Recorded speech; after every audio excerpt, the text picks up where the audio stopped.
मिरन्धस्य ज्ञानञ्जनशलाकया चक्षुरुन्मिलितं येन तस्मै श्रीगुरुवे नमः। श्रीगौरङ्गा नित्यानन्द श्री अद्वैतचन्द्र गदाधर श्रीवासादि गौरभक्तवृन्दा वाञ्छाकल्पतरुभ्यश्च कृपा सिन्धुभयेव च पतितानां पावनेभ्यो वैष्णवेभ्यो नमो नमः। हरे कृष्णा कृष्ण कृष्ण हरे हरे, हरे राम राम राम हरे हरे। तो आज श्री श्री राधा रस सुधानिधि के 110वें नंबर श्लोक पे चर्चा करेंगे। 108 109 जो है वो जोड़ा था, हमने पिछली बार चर्चा करी थी। 108 में श्रीपाद को लीला दर्शन हुआ, फिर वही उन्होंने श्रीमती के जैसे दर्शन करे उनको क्रीड़ा करते हुए उन्हीं नामों से पुकारा, और पुकारते हुए फिर श्रीपाद को आगे दर्शन हुए। उन्होंने विलास के उपरांत जो समय उचित सेवा थी वो करी, और जैसे ही सेवा करने को थे तो उनकी लीला में विराम आ गया। आज आगे श्रीपाद को एक अलग प्रार्थना कर रहे हैं, उससे एक अलग लीला का स्फुरण हुआ है। इतो भयमितस्त्रपा कुलमितो यशा श्रीदितो हिनस्ते अखिल श्रृंखलामपि सखी निवास त्वया सद सगदगद उदारितं सुबाहु मोहन आकांक्षया कथम कथम आई ईश्वरी प्रहसितय कदा मृडयसे। इसमें श्रीपाद बोल रहे हैं कि सखी निवास श्री कृष्ण ने, सखी निवास श्री कृष्ण ने मतलब जो अभी भी सखियों के साथ हैं वो कृष्ण। जो सखी निवास का अर्थ होता है कि अभी सखी के निवास में ही है, जैसे सखियों के कुंज में ही है। निवास का अर्थ यहाँ पे कुंज है, तो जो सखियों के कुंज में ही विराजित हैं श्री कृष्ण। सखी निवास श्री कृष्ण ने भय लज्जा कुल यश श्री इत्यादि सभी बातें तुम्हारे कारण ही नष्ट की। मतलब श्रीमती को वो बता रही हैं कि उनकी गुणावली गा रही हैं, कृष्ण की गुणावली का गान कर रही हैं कि श्री कृष्ण ने अपने किसी भी, जैसे अभिसार में आते हैं तो वहाँ पे जो भय है, जो लज्जा है, कुल है, यश है। कुल और यश का मतलब कि उनकी कुल की अपनी जो मर्यादा है उसको, और अपने यश को भी दाव में लगा के, तो अपने यश को, अपने श्री इत्यादि सभी बातें तुम्हारे कारण नष्ट की हैं, ये उन्हें बता रही हैं। इति भयम इता त्रपा कुलम इतो यश श्री ऋतो, ये सारा कुछ उन्होंने नष्ट कर दिया। और ये सुनते ही हिनस्ते अखिल श्रृंखलाम अपि सखी निवास त्वया, सखी निवास कृष्ण ने ये सारा कुछ तुम्हारे लिए नष्ट किया। ये सुनते ही हिनस्ते स गद गद उदारितम, स गद गद उदीरितम मतलब श्री कृष्ण, श्री राधा रानी जो है वो गदगद होके बोलने लगी। सुबाहु मोहन आकांक्षा, सुबाहु मोहन आशा उनकी मोहन के लिए, श्री कृष्ण के लिए आकांक्षा बढ़ गई, और वो बोलने लगी कथम कथम अयि ईश्वरी प्रहसित कदा मृडय से। ये श्रीपाद बोल रहे हैं कि वो श्रीमती बोल रही है कथम कथम, कहाँ कैसे कैसे और बताओ। जैसे हम किसी के बारे में सुनते हैं कि उसने तुम्हारे लिए अपनी लज्जा छोड़ दी, अपना यश छोड़ दिया, अपनी श्री छोड़ दी, इस प्रकार से अपनी भय लज्जा सब नाश करके वो आ रहे हैं। जब ऐसा होता है तो अच्छा कैसे कैसे, अच्छा और बता और बता, इस तरीके से हम लोग बोलते हैं ना। तो श्रीमती उन्हें इसी तरीके से बोल रही है कथम कथम।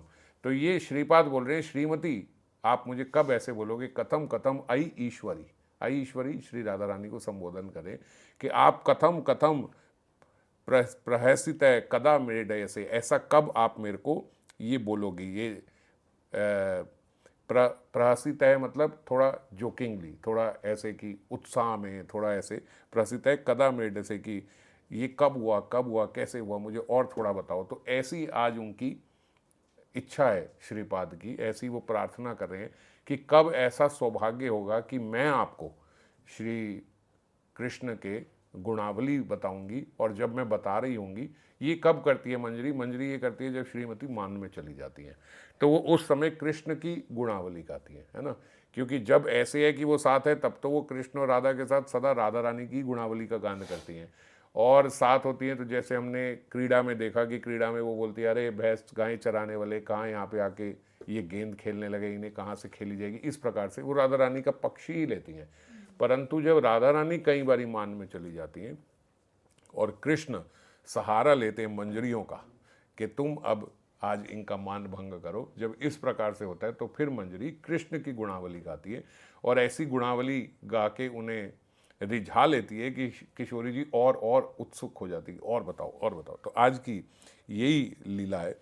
रसमयी लीला की अपूर्व स्फुरण धारा प्रवाहित है। लीला रस आस्वादन के साथ साथ युगल का सेवा रस भी प्राप्त कर रहे हैं। पिछले हमने श्लोक में चर्चा करी थी कि उन्होंने कैसे सेवा रस भी प्राप्त करी। इसके साथ साधक को बाबा बोल रहे हैं, यदि इस रस माधुरी का स्वाभाविक आस्वादन चाहिए, आस्वादन नहीं, स्वाभाविक आस्वादन, मतलब आपके लिए ये स्वाभाविक हो जाए, जैसे श्रीपाद के लिए है, जो कहीं भी किसी भी अवस्था में है उनके मुख से यही प्रार्थना निकलती है। जैसे हमारे लिए स्वाभाविक है कि हम जब भगवान के समक्ष आएंगे ना, मैंने कितनी बार देखा है खुद भी अनुभव किया है, हम जब भगवान के समक्ष आएंगे तो स्वाभाविकता हमारे मुख से अपने लिए, अपने देह के लिए, किसी के लिए भी, अगर हम कोई और इच्छा नहीं कर रहे कि भगवान मुझे पैसा दे दो, भगवान मुझे गाड़ी दे दो, घर दे दो, चलो अब ये नहीं करेंगे, तो स्वाभाविकता लगेगा कि सब मंगल रहे, इसका कल्याण हो जाए, ये मंगल रहे। समझ गए हो? स्वाभाविकता है कि हम अपने देह दैहिक संबंधियों के लिए ही कुछ मंगल कामना मांगेंगे जब हम भगवान के समक्ष, ये हमारे लिए स्वाभाविक है। तो श्रीपाद के लिए ये स्वाभाविक है कि वो अपने शरीर को तो भूल चुके हैं, इस देह को भूल चुके, उनके लिए स्वाभाविक है वो वहीं का आस्वादन करेंगे। वो प्रार्थना यही करेंगे, आप मुझे ऐसे दर्शन दे दो, आप मुझे ये दे दो, आप अब ऐसा हो, अब ऐसी सिचुएशन हो, अब ऐसी सिचुएशन हो, इसमें मैं ये कर रही हूँ, आप ये कर रही हो, आप ऐसा कर रही हो, ये उनके लिए स्वाभाविक है जब भी वो समक्ष उनके जाएंगे। तो स्वाभाविक आस्वादन अगर साधक को चाहिए तो उसे अनन्य भाव से इन महापुरुषों के चरणों में शरण लेनी चाहिए, है ना। हम अगर इन्हीं को सुन सुन के सीख जाएं कि श्रीपाद कितने आनंद में रह रहे हैं, कैसे रह रहे हैं, हर समय यही इच्छा होती है, तो रोज अध्ययन करने से, श्रवण करने से हमारे भीतर भी एक उत्कंठा होगी कि हम भी भगवान के समक्ष जाके हम भी ऐसी प्रार्थना करें। राधा रानी ऐसी प्रार्थना करने से तुरंत अगर कृपा करती हैं तो हम भी एक बार ऐसी प्रार्थना करके देखें। प्रेम भक्ति चंद्रिका में लिखा है, ब्रजपुर बनी तार चरण आश्रय सार कर मन एकांत करिया। अगर आपको सौभाग्य से ब्रज में रहने का मौका मिल रहा है, ब्रजपुर बनी तार चरण आश्रय सार, तो वहाँ पे रहने का जो चरण आश्रय यही सार है। अगर आप ब्रज में रहे और आपने सोचा कि चलो कुछ समय बाद हम ब्रज चले जाएंगे, वहाँ पे पहले ही सोच रखा है हम ऐसी ऐसी एक दुकान खोल लेंगे, हम ये अपना एक काम कर लेंगे, यहाँ मकान खरीद लेंगे, बस अपना चाहे वो भी चलता रहेगा, रोजी रोटी भी चलती रहेगी, साथ में भजन भी रहेगा। ये ब्रज जाने का सार नहीं है ना। ऐसा सोच के ब्रज नहीं जाना चाहिए। ब्रज बनितार चरण आश्रय सार, सार होना चाहिए चरण आश्रय। साथ में ये बाद में देखेंगे, फिर जो भी कुछ थोड़ा रोटी पानी मिल जाए इसके लिए, चाहे कोई भिक्षा मांग ले, अगर कोई गृहस्थ है भिक्षा नहीं मांगना चाहता तो कोई भी छोटा मोटा काम कर लिया, काम करने के लिए मना नहीं है, ऐसा नहीं कह रहे कि ब्रज जाके रहो तो कोई काम ना करो, केवल भिक्षुक बन के रहो, ऐसा नहीं है, काम करें। मगर अगर कोई सेटल्ड लाइफ ही सोचता है कि इतना इतना तो कम से कम ऐसा हो जाए कि 1-1.5 लाख रुपए की इनकम मेरी बन जाए, ऐसा सोच के नहीं जाना चाहिए। ब्रज में जाके फिर ऐसा सोना चाहिए कि बेसिक नेसेसिटी खाने पीने की हमारी पूरी हो जाए, और सार यही है कि बस वहाँ हम अपने आप को पूरा भजन में झोंकने के लिए जा रहे हैं, ये देह पूरा भजन में लगा दें, इसीलिए जा रहे हैं। अगर ये भावना नहीं है कि ये देह भजन में लगा रहे हैं, तो फिर दिल्ली में रहे, बम्बई में रहे या ब्रज में रहे, वो एक ही बात हो गई फिर। बल्कि नुकसान है, ब्रज में ज़्यादा अपराध हो जाएंगे। अगर आप बिल्कुल कामकाजी वाले हो गए, आप ब्रजवासी को कोई नौकरी पे रखोगे, ब्रजवासी कोई गाली निकालोगे, सब करोगे तो खराब हो जाएगा। तो और फिर ब्रजवासी को जिस दृष्टि से हमें देखना चाहिए, जैसे वो हमारे लिए पूजनीय, वो भी नहीं रहेंगे, है ना।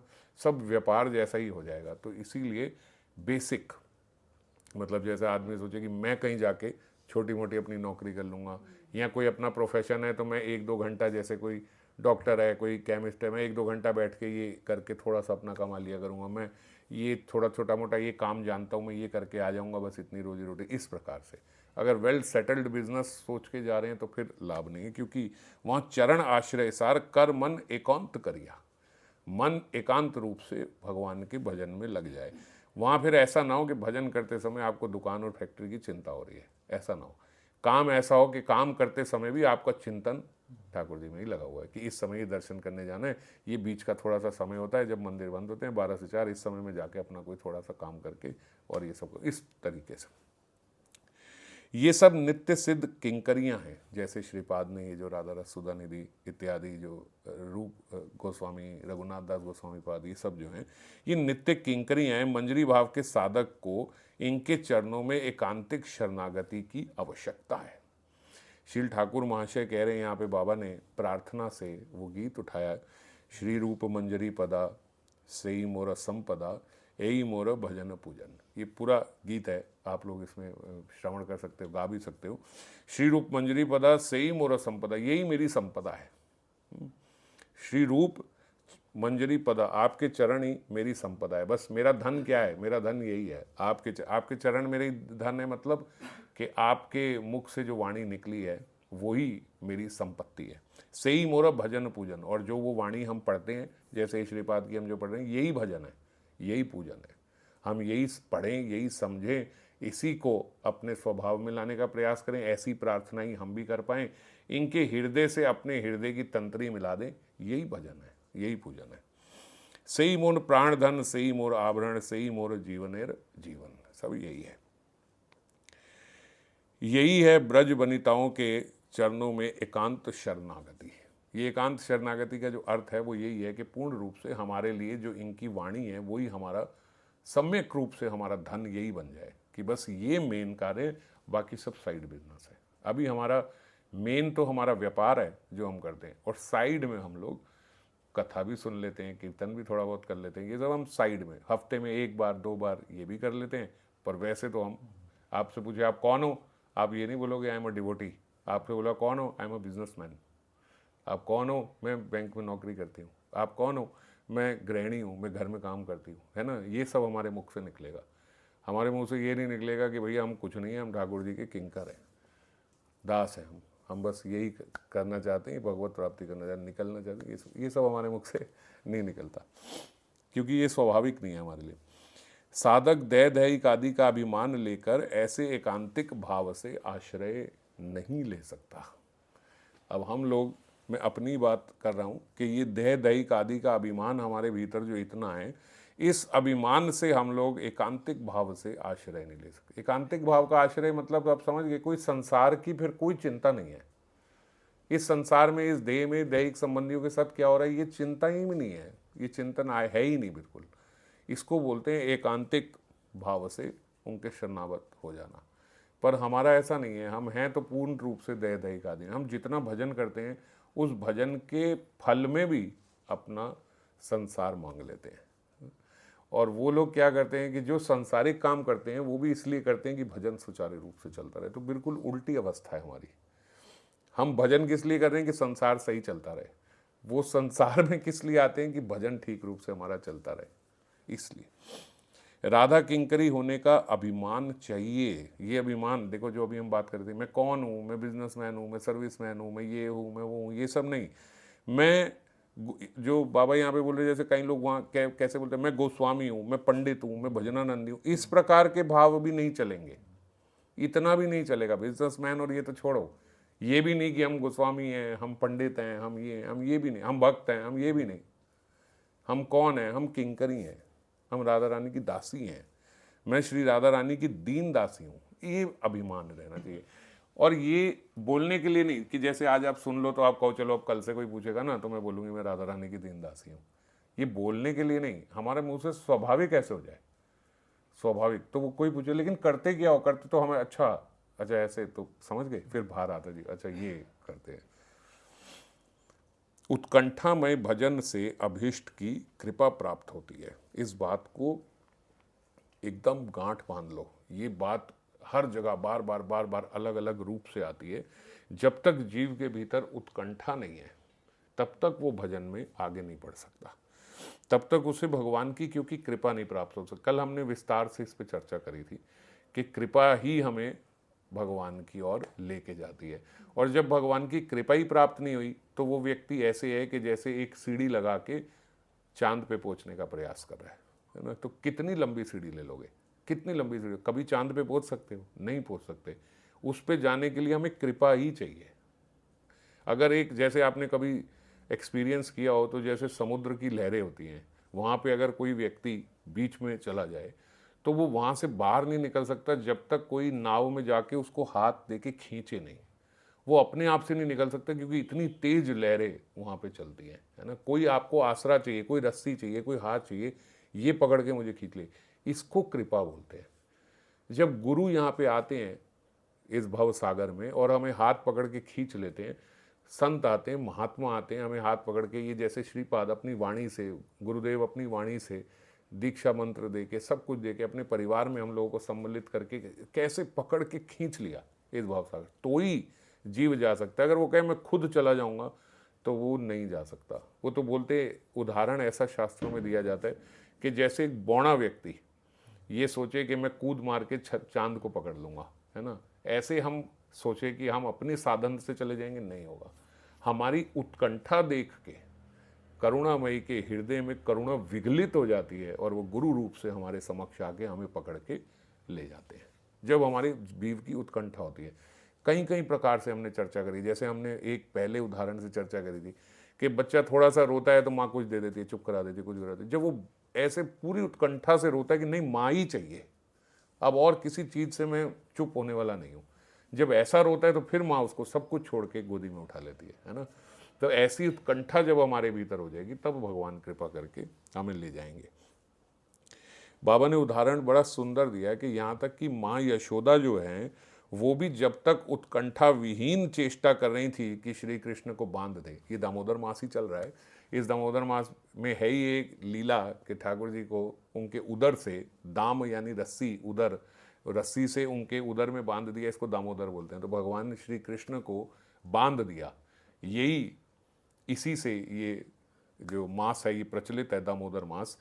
तो वो उन्होंने कितना प्रयास करा कि वो बांधे बांधे बांधे, लेकिन रस्सी हमेशा 2 उंगल कम पड़ जाती थी। जितनी मर्जी रस्सी लें, कितनी बड़ी रस्सी, छोटी सी रस्सी ली, छोटे से बाल कृष्ण है, भैया रस्सी से बांध दूंगी, अपना ही निकाला रिबन और सोचा कि मैं बांध दूंगी, नहीं बांध पाई। फिर 7 वाली का लेके और बांध दिया, डबल कर दिया, 2 उंगल छोटी थी, 2 उंगल ऐसे, इतने ऐसे 2 उंगल छोटी, बस इतना सा गैप रह रहा है। और फिर एक 7 वाली की कवरी से निकाल के वहां से लेके बांध दी, फिर 2 उंगल छोटी। तीसरी सखी को बोला तू अपनी दे, उसको बांधी, फिर इतनी छोटी, फिर कर दे, फिर इतनी छोटी। बोलते इतनी लंबी रस्सी ले ली महाराज कि जैसे 100 माताओं का कवरी का पूरा सब निकाल के बांध लगे, फिर 2 उंगल छोटी। अब ठाकुर जी ने जब देखा कि मैया के अब तो श्रम बिंदु आ गए, पसीने आ गए मैया के, जो पुष्प थे उनकी कवरी से वो गिरने लग गए, बाल खुलने लग गए, इतना अथक प्रयास माता मुझे बांधने का कर रही है। जब उनकी ये उत्कंठा देखी है, चाहे ठाकुर जी को बांध ही रही हैं मगर उत्कंठा देखी, तो उत्कंठा देखते ही ठाकुर जी फिर किससे बंध गए, वो सबसे पहली रस्सी से जिससे भैया बांध रही थी। फिर बस उतने, बाकी सारी वेस्ट हो गई, वो तो उतने से ही बंध गए, इतने से ही, बस इतने छोटे थे, बाकी सारी ऐसे की ऐसे आगे तक जा रही है। तो ये कैसे हुआ? क्योंकि जब जीव के भीतर उत्कंठा होती है तब भगवान की कृपा होती है। तो बोलते वो कौन सी 2 उंगल छोटी पड़ रही थी? बोले 1 उंगल है जीव की उत्कंठा और दूसरी उंगल है भगवान की कृपा। ये 2 उंगल हमेशा छोटी पड़ जाती हैं। भावार्थ है कि हम सोचें कि हम भगवान को पालें, भगवान बंध जाएं हमारे प्रेम में, हम भगवान को पालें, नहीं पा सकते जब तक एक हमारी उत्कंठा नहीं होगी और उत्कंठा देख के फिर भगवान की कृपा नहीं होगी। जब ये 2 पूरे हो जाएंगी बातें, फिर भगवान को आप जैसे मर्जी बांध लो।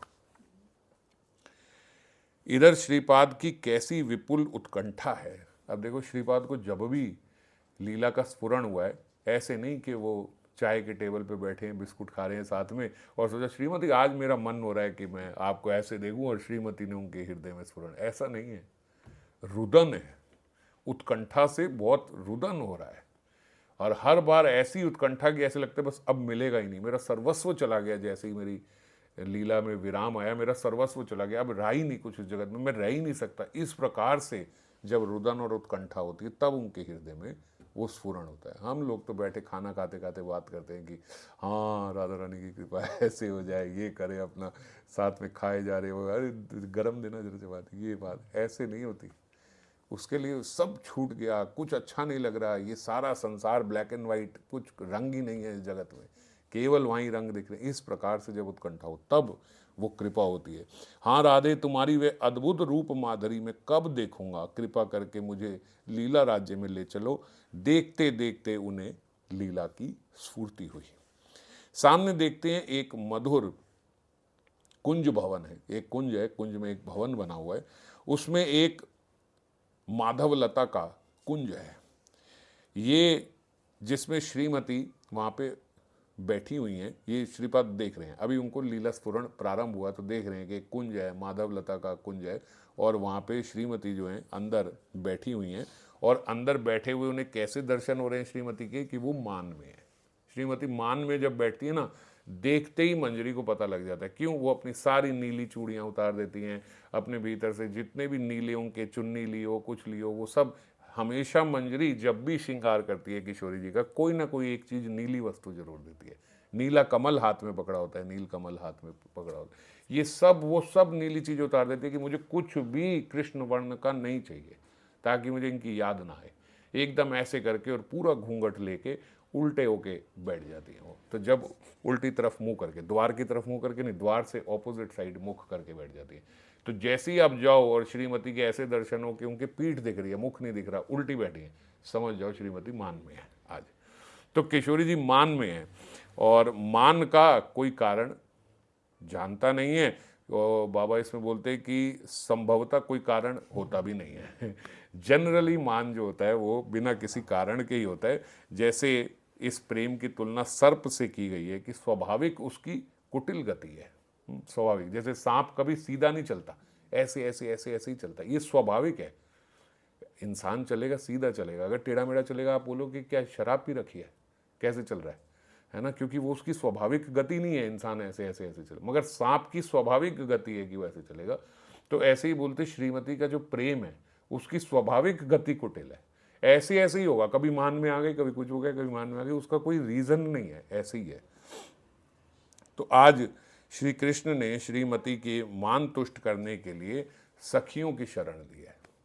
कई बारी क्या होता है कि श्याम सुंदर देर हो गई उन्हें आते हुए, तो वो मान भंग करने स्वयं जाते हैं, क्योंकि उन्हें पता है कि मैंने क्या गलती करी है, मैं उनको सारा कुछ बताऊंगा तो वो मान जाएंगी।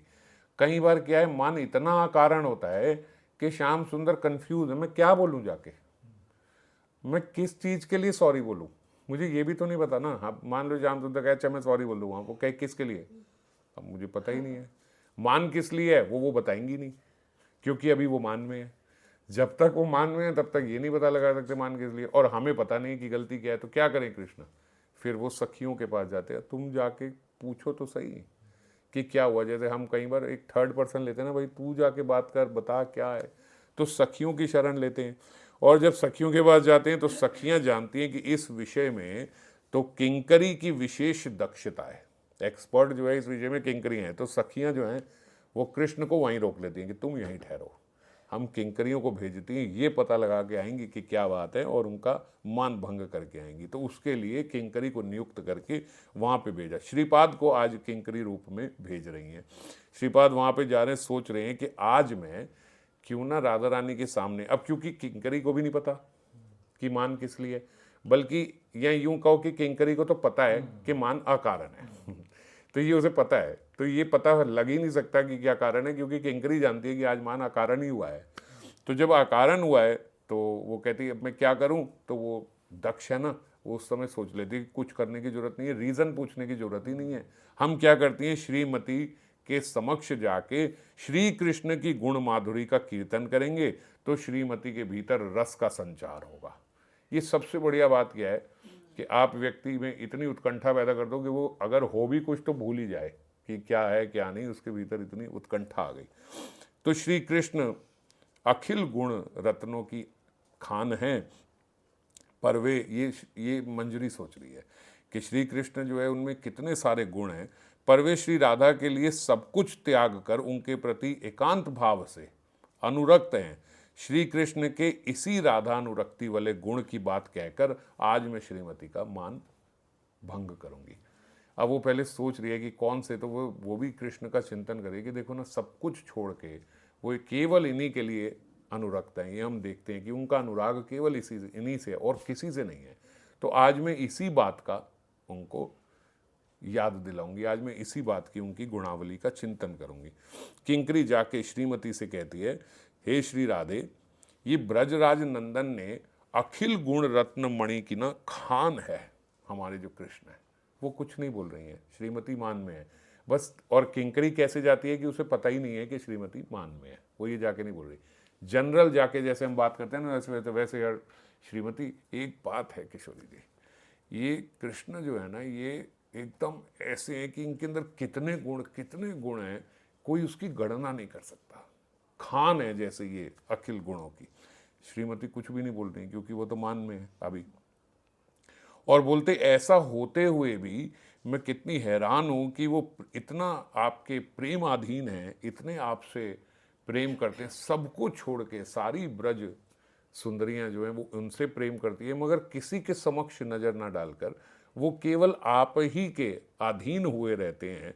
और तुम्हारे लिए भय लज्जा आदि सब कुछ त्याग दिया उन्होंने, सारी चीजें उन्होंने आपके लिए त्याग दी। देखो ना, तुमसे मिलने की आकांक्षा लेकर इस गहन रात्रि के समय बीच गहन वन में अभिसार किया करते हैं। ये उनको बता रही हैं कि देखो कितनी अंधेरी रात में, और कैसे वे आत्मीय स्वजनों के प्राण स्वरूप हैं। जितने भी नंद भवन में इधर उधर सब हैं, उनके जो आत्मीय जन हैं, उनके तो प्राण स्वरूप हैं। कोई उन्हें क्षण भर भी ना देखे तो वो रह नहीं सकता। हर एक क्षण भी ऐसा नहीं हो सकता कि वो कृष्ण के बिना रह जाए। और रात्रि के समय घर के भीतर ना देखकर वो क्या सोचेंगे, यह भय और लज्जा, ये वाला भय कि अगर मैं वहां नहीं हुआ तो क्या होगा, ये भय और लज्जा भी युवराज ने तुम्हारे लिए त्याग दी है। वो इसका भी चिंतन नहीं करते कि यार मेरे इतने आत्मीय जन हैं, वो मेरे बिना एक क्षण भी जो नहीं रहते, जब वो देखेंगे कि मैं इतनी अंधेरी रात को कृष्ण गायब है, वहाँ है ही नहीं, तो उन पे क्या हाल होगा, क्या होगा ये। अब वो मेरा क्या हाल करेंगे जब पता लगेगा कि मैं खुद वहाँ से भागा हूँ। ये भय लज्जा ये सब उन्होंने त्याग दी है। और वो त्याग के आते कहाँ हैं, वे श्वापद संकुल आरण्य में नित्य अभिसार करते हैं। श्वापद संकुल आरण्य मतलब जो जंगली जानवरों के झुंड से भरा हुआ जंगल है।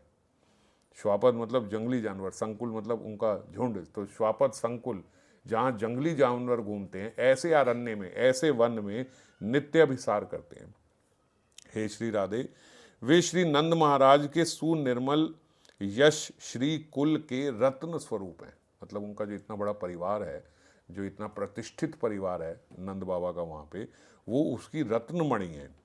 तुम्हारे प्रति उनके प्रेम की बात का अगर प्रचार हो जाए ना ब्रजमंडल में, भैया नंद का लड़का जो है वो तो राधा रानी के साथ घूमता है, वो तो उनके पीछे भाग रहा था, ऐसा पता लग जाए तो उनके निष्कलंक कुल में एक कलंक लग जाएगा। सब कहेंगे कहाँ कैसे नंद बाबा, और ये देखो कैसा छोरा इनका, कैसे वो विवाहिता स्त्री के पीछे पीछे पीछे पीछे भागता है, आधी रात को निकल के उनके पीछे चला जाता है। बोले ऐसा कलंक लग जाएगा उनके वहाँ पे। विमल कुल की यश संपदा सब नष्ट हो जाएगी, जो उनका यश है सब कुछ है, ये सब नाम उनका खराब हो जाएगा। पर तुम्हारे प्रेम के लिए वे इस बात की भी चिंता नहीं करते, वो ये सब कुछ नहीं सोचते, वो केवल तुम्हारे अधीन होके तुम्हारे लिए आते हैं। तुम्हारे लिए वे वन वन गोचारण कर और रात्रि को जागरण कर। दिन में वन क्यों जाते हैं गौचारण के लिए, कि तुमसे मिल सके, इसलिए निकल जाते हैं नंगे पैर ऐसे ब्रजभूमि में गौचारण के लिए जा रहे हैं। किसके लिए निकल रहे हैं, किशोरी जी से मिलने के लिए, तब गौचारण के लिए। और रात को जागरण करके यहाँ इस गहन वन में आ जाते हैं। और अपने जो उनका रूप सौंदर्य है, जिसके पीछे सारी ब्रज सुंदरियां ललायित रहती हैं, वो उस देखो जो व्यक्ति सुबह भी जाग रहा है रात को भी जाग रहा है, तो उसके लिए क्या कहेंगे, इसे अपनी सेहत का ध्यान नहीं है, तो वो अपने रूप सौंदर्य अपनी सेहत उसका भी कोई ध्यान नहीं करते। इस प्रकार उन्होंने सारी श्रृंखला, अखिल श्रृंखला जो हमने श्लोक में पढ़ा था, सारी श्रृंखला ही तुम्हारे लिए नष्ट कर दी है। कुछ ना अपने यश का ध्यान है, ना रूप का ध्यान है, ना सेहत का ध्यान है, ना अपने कुल का ध्यान है, ना अपने आत्मीय स्वजन, कोई कुछ नहीं। सारी लज्जा भय सब त्याग दिया उन्होंने। इधर तुम हो कि कारण अकारण उन सखी निवास श्री कृष्ण के प्रति माननी होकर यहाँ बैठी रही हो। और वो कह रहे हो एक वो है और एक देखना आप हो। अकारण कारण ऐसे ही सखी निवास श्री कृष्ण के प्रति माननी होकर उन्हें दुख दे रही हो। अब ये यहाँ पे जान के मंजरी ने ये बोला कि सखी निवास कृष्ण, ये जान के बोला केवल कृष्ण भी बोल सकती थी, पर जान के साथ में लगाया कि वो जो अभी भी सखियों के बीच में कृष्ण है, उनको तुम दुख दे रही हो। सखी निवास शब्द का प्रयोग बाबा बोलते कर वह ये बताना चाहती है कि इस समय कृष्ण सखियों के बीच में है, और किस लिए, चिढ़ाने के लिए नहीं, किशोरी जी का मन ऐसा नहीं है, इसलिए कि तुम्हारे मान भंजन के विषय में सखियों का भी पूरा अनुमोदन है। मतलब सारी सखियां भी यही चाहती हैं कि आपका मान भंग हो जाए, इसीलिए वो सखियों के बीच में, और सारी सखियां यही चाह रही हैं इस समय कि आपका मान भंग हो जाए। और किशोरी जी भी बोलती हैं वो अपनी सखियों के प्रेम के अधीन रहती हैं, किशोरी जी भी। तो जब उन्हें ये पता लगता है ना कि सारी सखियां भी यही चाहती हैं कि मैं मान भंग कर दूं, तो फिर तो बस इसी बात से वो मान भंग कर देती है कि अच्छा तुम कह रही हो। अब जैसे कितनी बारी ऐसी लीलाओं में हम पढ़ते हैं कि ललिता सखी, किशोरी जी कहते कोई नहीं कोई नहीं कोई नहीं, अब तो श्याम सुंदर आ गए ना, अब छोड़ो ना, देर से आए हैं तो भी आए। और ललिता सखी बोलते चुप कर, तुझे इस समय मान में रहना है, नहीं मिलना तुझे उनसे, तू ऐसे रहती है इसीलिए वो रोज रोज देर से आता है, ये सब करता है, ऐसे करता है। तो किशोरी जी मान में चली जाती है कि ललिता ने मुझे बोला है। अब श्याम सुंदर मना रहे हैं और किशोरी जी का भी मन यही है कि मैं मान जाऊं, मेरे को तो गुस्सा आ ही नहीं रहा, मैं तो मान जाऊं, अभी वो मान में जाना नहीं चाहती। तो वो, लेकिन ललिता सखी ने बोला है, तो वो मंजरी को बोलती है कान में कि जाके ललिता से पूछ के आना कि इतना वो बोल रहे हैं, अब तो मान जाऊं। फिर जब वो जाती है, ललिता बोलती है कि अच्छा आप मान जाओ, जब ललिता सखी बोलती है मान जाओ, तो किशोरी जी मान जाती है। तो अपनी सखियों के बड़े अधीन रहती हैं किशोरी जी, उनसे बहुत प्रेम करती हैं। श्रीमती के आगे वह बात इसीलिए व्यंजित कर रही है। तो किंकरी जो बाबा बोल रहे सुचतुरा है, उसको पता है कि किस समय कौन सा कार्ड खेलना है, तो इस समय इसीलिए वो सखी निवास कृष्ण कह के उन्हें बोल रही है। और यहाँ एक और ध्यान देने की बात है कि श्री कृष्ण के अनंत गुणों में, जो उनके इतने अनंत गुण हैं, उसमें उनका भक्त वात्सल्य गुण सबसे सर्वश्रेष्ठ है। कि अपने भक्तों के वात्सल्य में बंध जाते हैं वो।